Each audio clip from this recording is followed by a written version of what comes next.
এ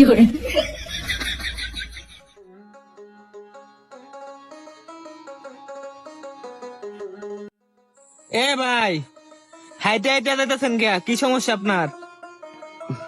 ও ভাই, গাড়ির তেল নাই। আচ্ছা ভাই, সাথে উনি কে? আরে ভাই, আমার প্রেমিকা।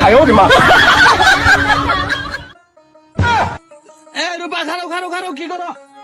বিনাশটা করছে। এ রূপা, এ রূপা, এ ভাই খারুন খারুন, এ ভাই, এ রূপা, এ রূপা, তুমি তার সাথে কই যাও? তোর সাথে ব্রেকআপ। বাইকের তেল ভরার মতো টাকা তোর কাছে নাই, তারপরে কোথাও ঘুরতে গেলে ফুচকা খাওয়ানোর মতো টাকা তোর পকেটে থাকে না। তোর সাথে ব্রেকআপ, আজকের পর থেকে তোর সাথে আমার ব্রেকআপ। তোর মতো ফকিনের সাথে আমি কোনো সম্পর্ক রাখতে চাই না। যা তুই, যা। ছোট লোক ফকিনি, শোন আমার সামনে থেকে যা। তুমি চলো তো। ঠিক আছে, যাও, ভালো থাইকো।